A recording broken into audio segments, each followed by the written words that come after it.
On a cool September evening in 1935, a German metalworker named Albert Speer stood in a vast field outside Nuremberg, surrounded by over 100,000 true believers.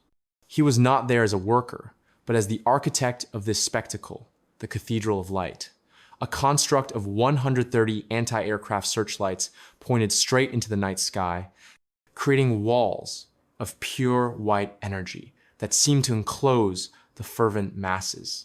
This was the visual metaphor for the promise of the Third Reich, a new order built from light, discipline, and a singular purifying will. It was an order promised to a nation humiliated by defeat in the World War I, crippled by economic depression, and torn by political chaos. The man at the center of this promise, Adolf Hitler, had been chancellor for less than 3 years, but he was already fundamentally remaking the German state in his own image. The new order would not be built with light, but with laws, steel, and a brutal new racial calculus. Its foundations were being laid not just in stadiums, but in quiet offices, in backroom legislation, and in the targeted, methodical exclusion of all who did not fit. The first step was the consolidation of power, a process the Nazis termed Gleichschaltung, or coordination. When Hitler was appointed chancellor on the 30th of January 1933, he led a coalition government. He was constrained by the Weimar Constitution, by President Paul von Hindenburg, and by non-Nazi ministers in his cabinet. This changed less than a month later. On the 27th of February 1933, the Reichstag building, the seat of the German parliament, was set ablaze. The circumstances remained contested, but the Nazis seized the opportunity instantly. The very next day, February 28, Hitler persuaded the ailing President Hindenburg to sign the decree of the President of the Reich for the protection of people and state. Known as the Reichstag Fire Decree, it effectively suspended basic civil liberties guaranteed by the Constitution. Freedom of speech, assembly, and the press were abolished. The decree provided the legal basis for the regime to arrest its political opponents, primarily communists and social democrats, silencing dissent in the critical run-up to the March 1933 elections. Even with this suppression, the Nazi Party failed to win an outright majority. It was not enough for Hitler. He sought total power, and he achieved it on the 23rd of March 1933 with the passage of the law to remedy the distress of people and Reich, better known as the Enabling Act. Passed in the Kroll Opera House, with armed stormtroopers menacing the few remaining opposition deputies, the act gave Hitler's cabinet the power to legislate without the Reichstag's approval for 4 years. It was the legal death of the Weimar Republic. Hitler was now dictator in all but name. With this absolute power, the Gleichschaltung accelerated. Trade unions were forcibly merged into the German Labor Front on the 2nd of May, 1933. All political parties other than the Nazi Party were banned or dissolved themselves by July. The state and the party were becoming one.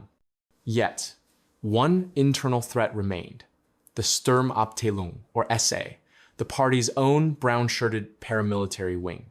Led by Ernst Röhm, the SA numbered in the millions and held a revolutionary, anti-capitalist ambition that Hitler, now courting big business and the traditional army, found inconvenient. On the 30th of June 1934, Hitler struck. In a wave of coordinated, extrajudicial killings known as the Night of the Long Knives, the leadership of the SA was liquidated. Röhm, Gregor Strasser, and other perceived rivals inside and outside the party were murdered by the Schutzstaffel, or SS, Hitler's black-shirted personal guard led by Heinrich Himmler. When President Hindenburg died just weeks later, on the 2nd of August 1934, Hitler combined the offices of Chancellor and President, proclaiming himself Führer and Reich Chancellor. The military, its officer corps grateful for the removal of the rival SA, swore a new oath of unconditional allegiance, not to the Constitution, but directly to Hitler himself. The structure of the new order was complete. Now its ideological content could be fully imposed. The central pillar of this new order was race. The Nazi worldview was built upon a pseudo-scientific hierarchy of human races, with the Aryan German people at the apex. This master race, they argued, was engaged in a constant struggle for survival against inferior races. To prosper, the German people needed to be purified from within and to secure new living space, or Lebensraum, from without. The primary internal enemy, the target of this purification, was Germany's Jewish population. The persecution began immediately in 1933 with boycotts and the law for the restoration of the professional civil service, which purged Jews from government jobs. But this was sporadic. The new order demanded a systematic legal framework for exclusion. This framework was unveiled at the annual party rally in Nuremberg on the 15th of September 1935. Two laws were proclaimed. The first, the Reich Citizenship Law, divided the inhabitants of Germany into two categories: citizens and subjects. Only those of German or related blood could be citizens. All others, primarily Jews, were demoted to subjects, stripped of their political rights, their right to vote, and their right to hold public office. They were no longer Germans. They were residents without a state living on sufferance.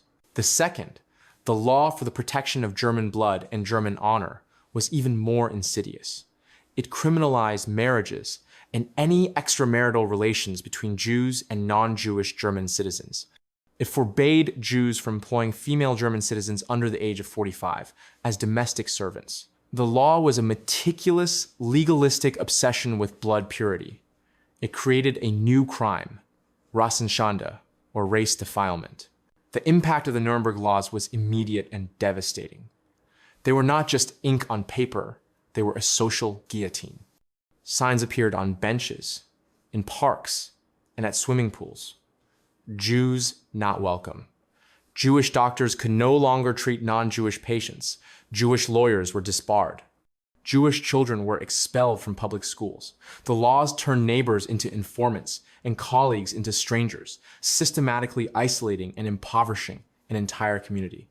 This was the new order in practice, the creation of a Volksgemeinschaft, a people's community, defined not by who it included, but by who it excluded.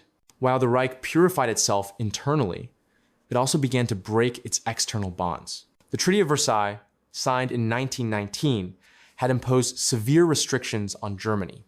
It had demilitarized the Rhineland, the industrial heartland bordering France, and limited the German army to a mere 100,000 men, with no air force, no tanks, and no submarines.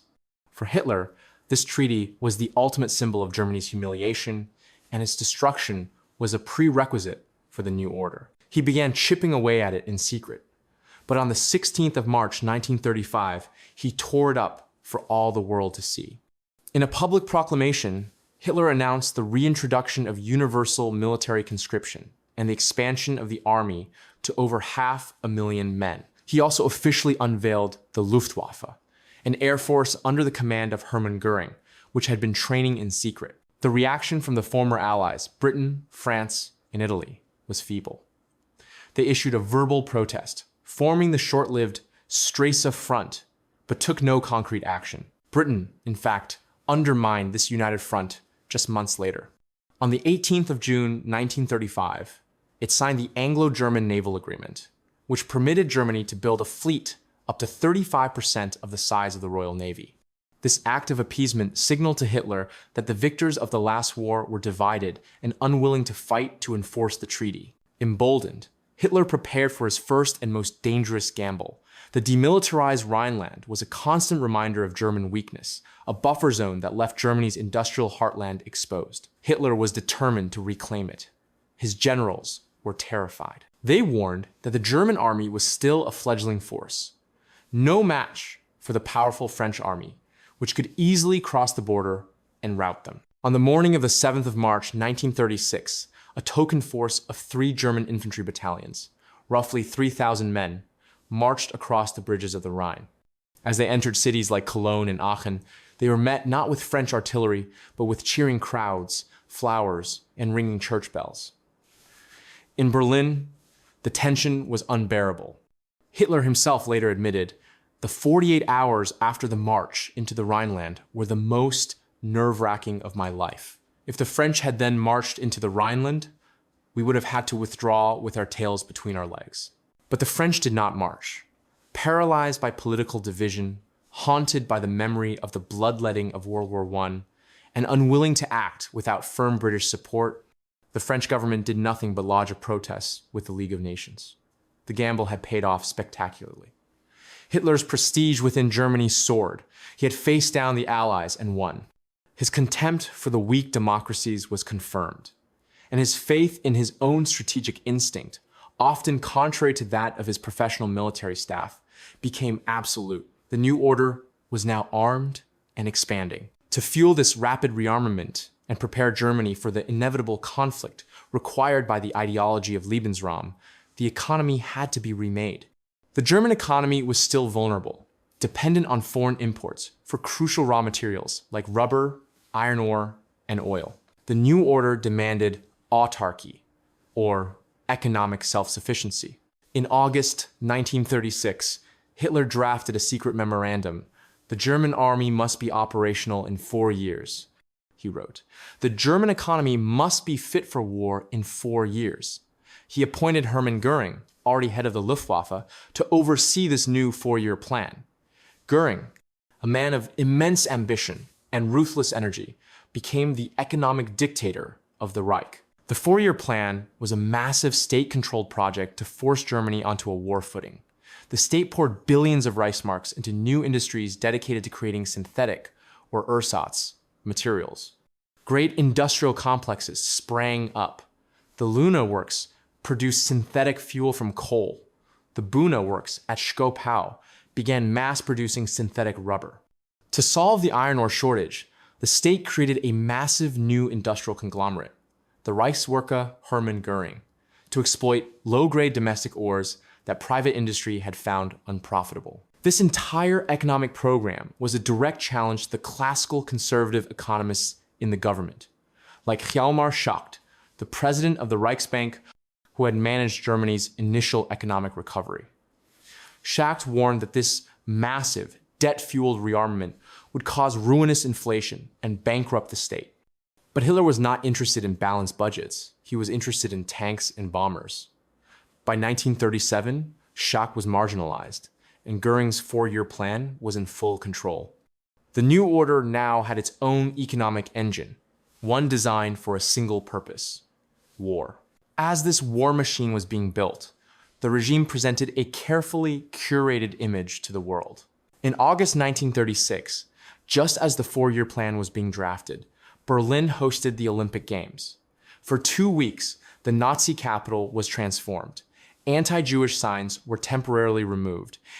The virulent anti-Semitic newspaper Der Stürmer was taken off newsstands.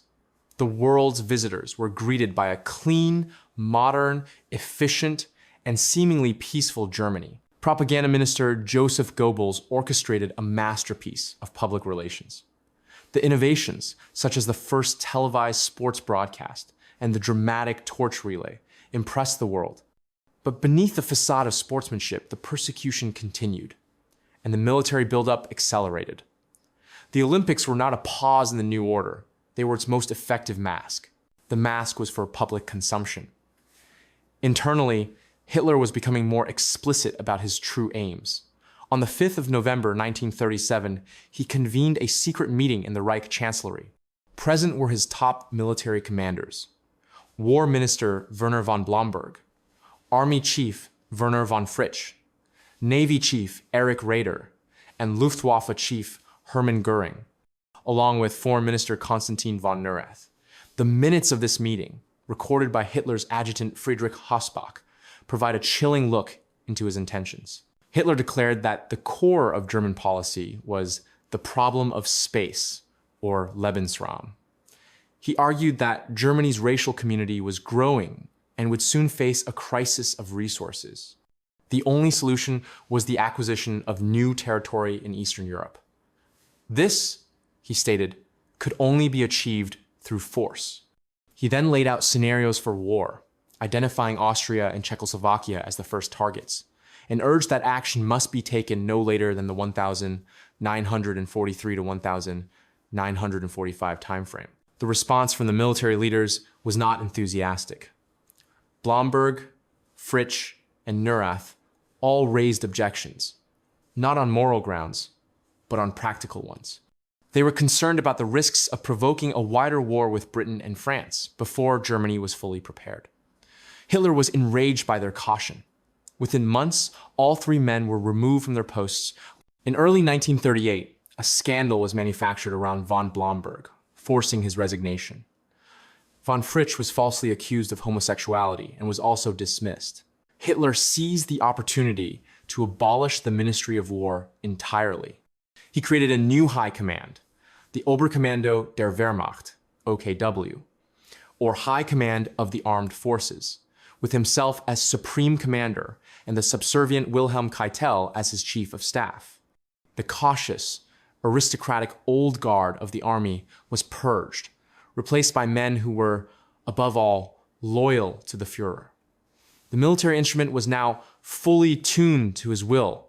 With the military leadership under his thumb, Hitler immediately turned to his first target, his homeland of Austria. The Anschluss, or union, of Germany and Austria was a long-held pan-German dream and a stated goal in Mein Kampf. Hitler used the Austrian Nazi Party, led by Arthur Seyss-Inquart, to destabilize the government of Chancellor Kurt Schuschnigg. When Schuschnigg called for a referendum on Austrian independence, Hitler flew into a rage and demanded his resignation. On the 11th of March, 1938, under the threat of a full-scale German invasion, Schuschnigg resigned. He was replaced by Seyss-Inquart, who immediately invited the German army to enter Austria to restore order. On the morning of the 12th of March, 1938, German troops crossed the border. They met no resistance. Instead, they were greeted by euphoric, cheering crowds. When Hitler himself entered Vienna, the capital, he was overwhelmed by the ecstatic reception. The Anschluss was a stunning success, but it also unleashed the pent-up hatred of the new order in its most chaotic form.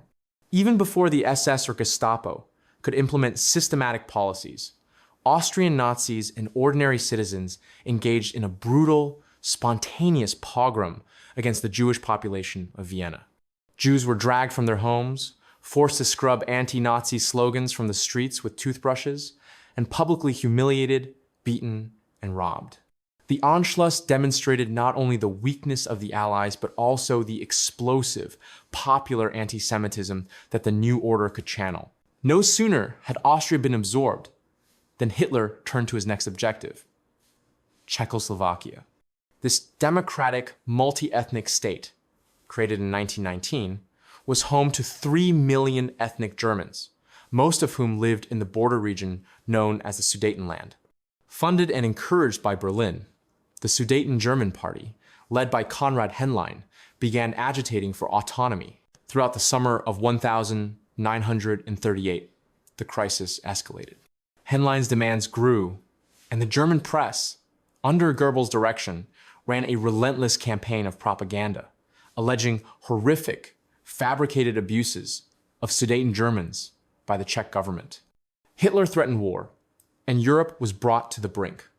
The Czechs had a modern army and a strong line of border fortifications, and they had alliances with both France and the Soviet Union. British Prime Minister Neville Chamberlain, desperate to avoid another European war, flew to Germany 3 times in September 1938 to negotiate directly with Hitler. The climax came at a 4-power conference in Munich on the 29th of September, 1938. There, Hitler, Chamberlain, French Premier Édouard Daladier, and Italy's Benito Mussolini carved up the Czechoslovak state. Czechoslovakia itself was not even invited to the meeting. In the early hours of September 30, the Munich Agreement was signed. It ceded the Sudetenland to Germany. Chamberlain flew back to London, waving a piece of paper and famously declaring he had secured peace for our time. But Hitler had merely been placated.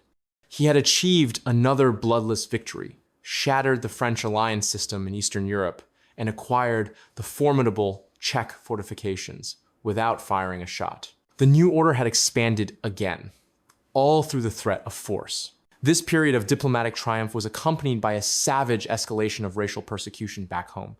The new order was growing impatient. While the state had been focused on rearmament and foreign policy, the radical wing of the party, led by Goebbels and Himmler, was pushing for more decisive action against the Jews. The pretext came on the 7th of November, 1938.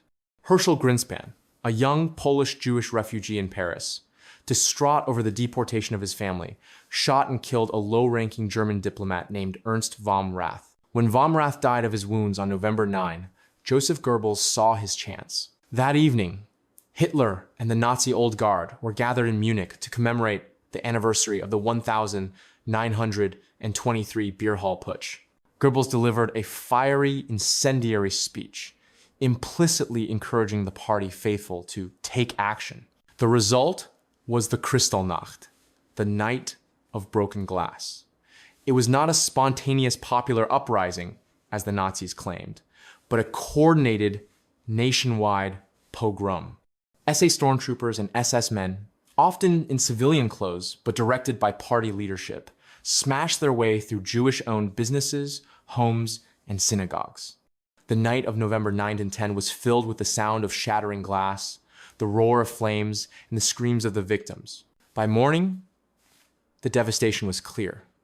Over 1,000 synagogues had been burned or destroyed. More than 7,000 Jewish businesses were vandalized and looted. At least 91 Jews were murdered. This was a new, terrible phase. The state was no longer just legislating exclusion, it was now openly sanctioning and organizing mass violence. The aftermath was even more cynical. The regime fined the Jewish community 1 billion Reichsmarks to pay for the damages. Furthermore, in the days that followed, the SS arrested some 30,000 Jewish men and incarcerated them in the rapidly expanding concentration camp system at Dachau, Buchenwald, and Sachsenhausen.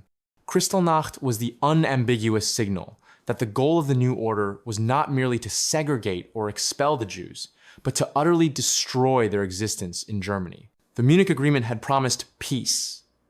Hitler had promised he had no further territorial claims. He had lied. On the 15th of March, 1939, just 6 months after the agreement, German troops marched into the rump state of Czechoslovakia, occupying Prague. This was a different kind of aggression. Unlike the Sudetenland or Austria, this was not the ingathering of ethnic Germans. It was the naked conquest of a non-German people. This act finally shattered the illusion of appeasement. Chamberlain, realizing he had been duped, pledged British and French support to the next likely target on Hitler's list, Poland. The new order was now on a direct collision course with the Western powers. To prepare for the Polish campaign, Hitler executed his most cynical diplomatic maneuver. The new order was ideologically built on the absolute opposition to Judeo-Bolshevism in the Soviet Union. Yet, on the 23rd of August 1939, the world was stunned by the announcement of the German-Soviet Non-Aggression Pact, commonly known as the Molotov-Ribbentrop Pact. In public, the two bitter ideological foes pledged neutrality. In a secret protocol, however, German Foreign Minister Joachim von Ribbentrop and Soviet Foreign Minister Vyacheslav Molotov carved up Eastern Europe into spheres of influence. They agreed to partition Poland. Hitler had neutralized the threat of a two-front war. His path to Poland was clear. At dawn on the 1st of September 1939, German forces, under the false pretext of a staged Polish attack on a German radio station at Gleiwitz, invaded Poland. The Wehrmacht unleashed a new form of warfare, the Blitzkrieg, or lightning war. Armored panzer divisions, supported by the Luftwaffe's Stuka dive bombers, shattered Polish defenses and encircled their armies.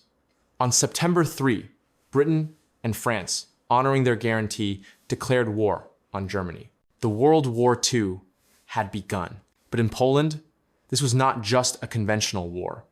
It was the first full-scale implementation of the new order's racial ideology. The living space was being cleared. Following immediately behind the army were the Einsatzgruppen, or task forces, special SS death squads under the command of Reinhard Heydrich. Their mission, as outlined in Operation Tannenberg, was to liquidate the Polish intelligentsia, the clergy, the nobility, and political leaders, anyone who could form a nucleus of resistance.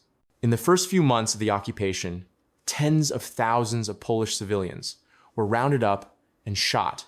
On September 17, as agreed in the secret pact, the Soviet Union invaded from the east, sealing Poland's fate.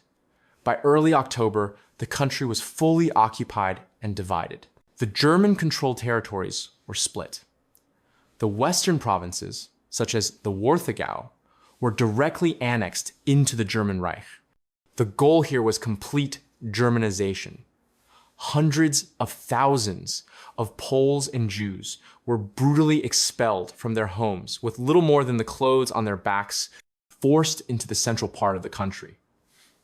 Their property was handed over to ethnic German settlers. This central territory was organized into the General Government, or General Government, a colonial rump state ruled with absolute brutality by Governor-General Hans Frank, who set up his capital in the Wawel Castle in Krakow. Frank's administration treated the Polish population as a pool of slave labor. Schools and universities were closed. Polish culture was systematically suppressed. Food was diverted to the Reich, leading to widespread malnutrition. As Hans Frank infamously stated, the territory was to be exploited ruthlessly. The new order also meant the concentration of the Jewish population. In Poland, the Nazis now controlled a Jewish population of over 2 million. Heydrich issued orders to concentrate Jews from the countryside into major cities, establishing sealed ghettos. In 1940, the largest of these, the Warsaw Ghetto, was walled off, trapping over 400,000 people in a few square miles of city blocks. Sealed from the outside world, starved of food and medicine, the ghettos became places of unimaginable suffering, disease, and death, a holding pen for the final solution that was to come. While the new order was being implemented with fire and sword in Poland, the war in the West entered a period of deceptive calm known as the Funi War. That ended in the spring of 1940. In April, Germany invaded and secured Denmark and Norway. Then, on the 10th of May 1940, Hitler unleashed his Blitzkrieg on Western Europe, invading France, Belgium, the Netherlands, and Luxembourg. The campaign was a stunning, catastrophic success for the Germans. The French and British armies were outmaneuvered, and the bulk of the British army was narrowly evacuated from Dunkirk. On the 22nd of June, 1940, in the same railway carriage in Compiègne where Germany had signed the armistice in 1918, France surrendered. Hitler had defeated Germany's great historical enemy in 6 weeks. He toured Paris in triumph, the master of the European continent. The new order was now imposed across Europe, but it wore different masks in different places, all dictated by racial ideology. In the Germanic countries of Norway, Denmark, and the Netherlands, the occupation was, at first, less severe. The Nazis hoped to co-opt these racially valuable populations. In France, the country was divided. The north and the Atlantic coast were under direct German military occupation. The south was allowed to exist as a supposedly sovereign satellite state, État français, with its capital in the spa town of Vichy. Led by the aged Marshal Philippe Pétain, the Vichy regime actively collaborated with the new order. It adopted its own anti-Semitic laws and later would willingly participate in the deportation of Jews to the death camps. But collaboration or correct behavior by German soldiers did not mean equality. The new order was, at its heart, an economic vampire. The occupied nations of the West were systematically plundered to feed the German war machine and the German civilian population. Their national banks were forced to pay occupation costs that far exceeded the actual expense, effectively printing money for the Reich. French industry was harnessed to German needs. Food, art, raw materials, and industrial machinery were shipped to Germany on a massive scale. The new order meant that Germany would prosper, while the rest of Europe would toil and eventually starve. By 1941, Hitler controlled an empire that stretched from the Arctic Circle to the Spanish border. Yet, all of this was merely a prelude. The true apocalyptic war The war for Lebensraum, the war against Judeo-Bolshevism, was yet to be fought. On the 22nd of June, 1941, Hitler broke his pact with Stalin and launched Operation Barbarossa, the invasion of the Soviet Union. 3 million German soldiers, along with allies from Finland, Romania, and Hungary, surged across the border in the largest invasion in human history. This was the war the New Order had been designed for.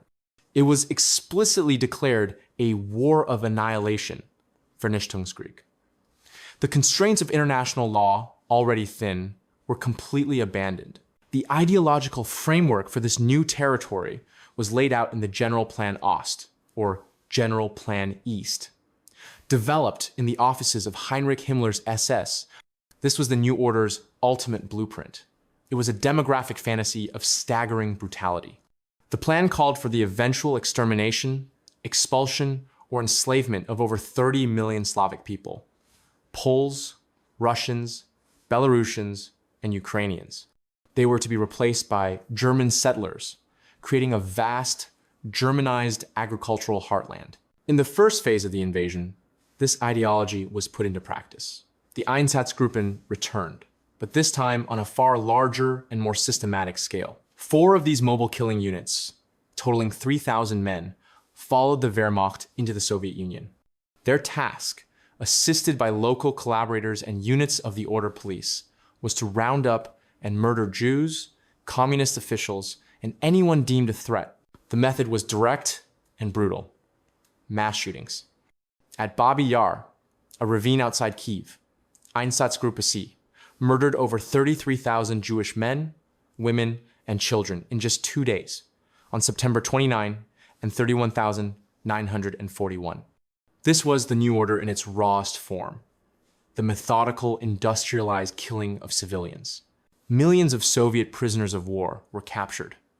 Treated as Untermenschen, or subhumans, they were deliberately starved to death in open-air stockades. Over 3 million would be dead by the end of the war, the victims of a calculated policy of extermination through neglect. The New Order also required a vast workforce. The war in the East was consuming German manpower.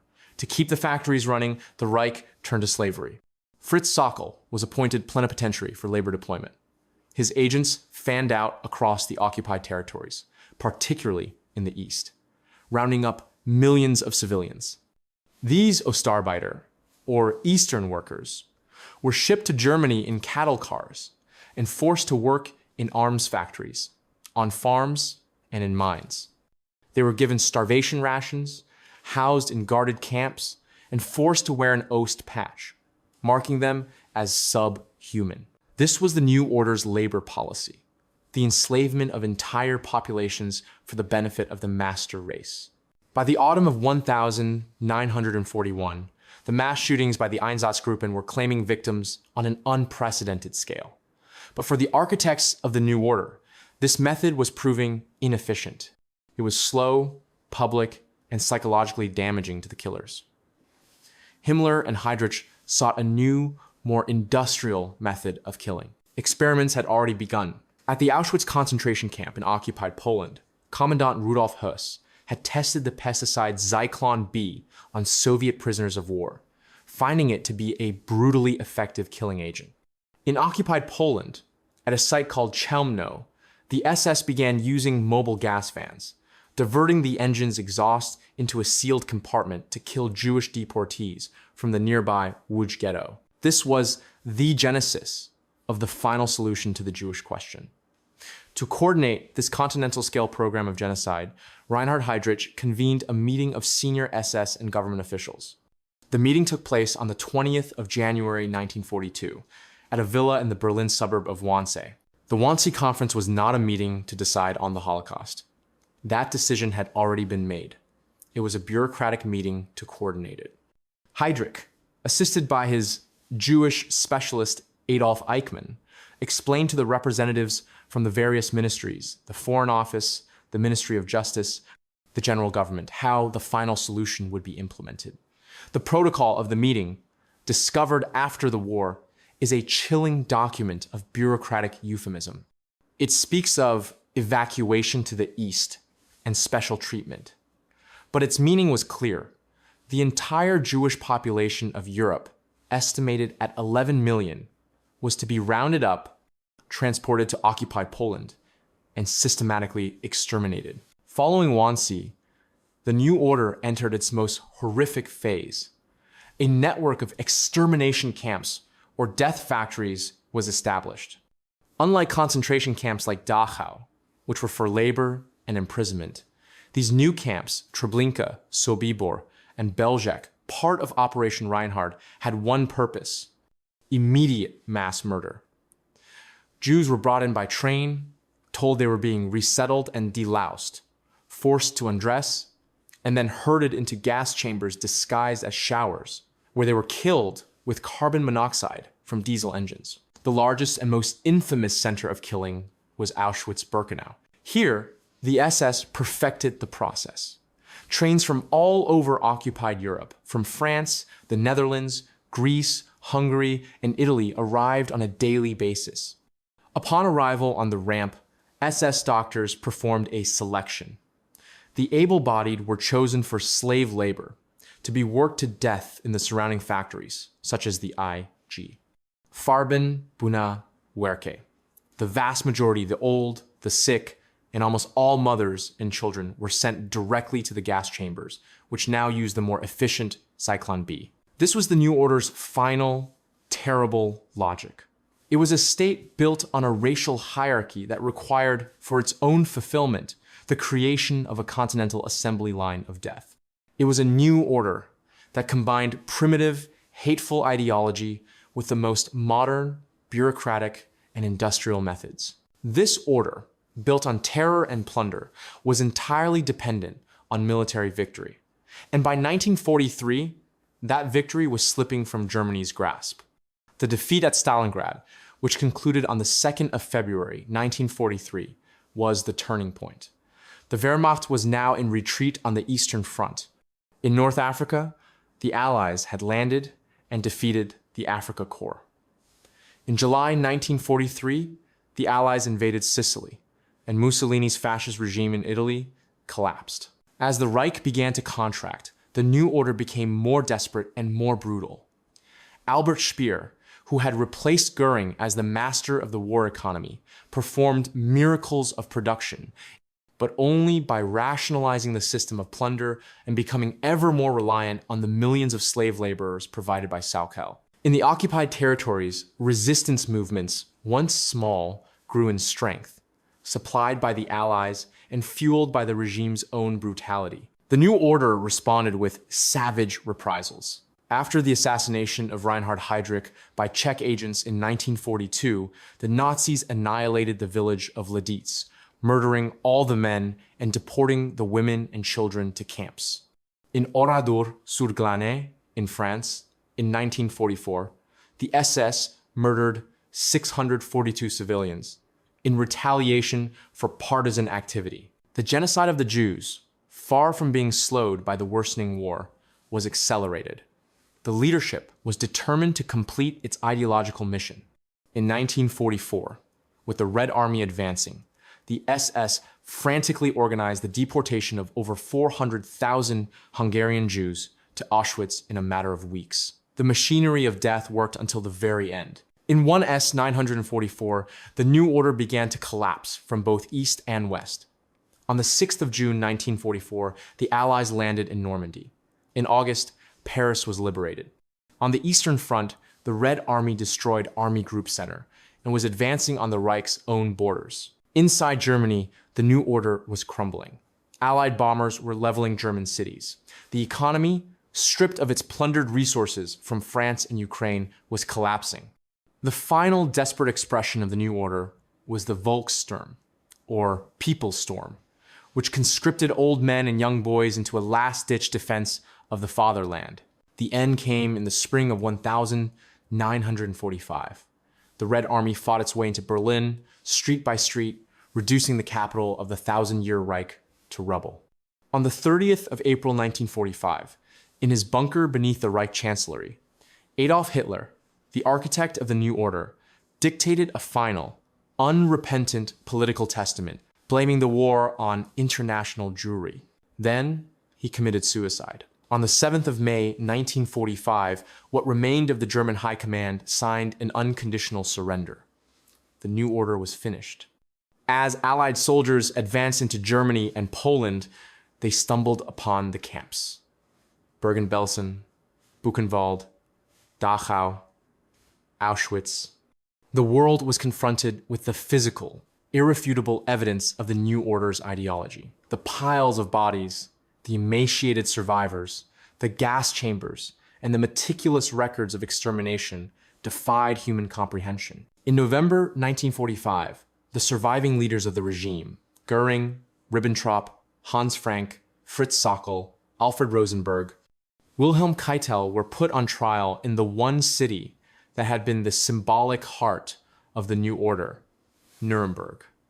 They were charged not just with waging aggressive war, but with crimes against humanity, a new legal concept needed to describe a criminality so vast it had targeted entire populations for enslavement and annihilation. The new order had lasted 12 years. It began as a political promise of national renewal, disguised in torchlight and spectacle. It was built on the legalistic precision of the Nuremberg Laws and the industrial planning of the four-year plan. It was tested in the Rhineland, expanded into Austria and Czechoslovakia, and then unleashed in a war of conquest and racial purification. Its ultimate expression was a system that enslaved millions and turned human beings into raw material for an industrial process of murder. It was not an order in the sense of stability or justice, but the methodical, bureaucratic implementation of a fanatical, dehumanizing ideology, leaving behind a continent in ruins and a moral wound that would never fully heal.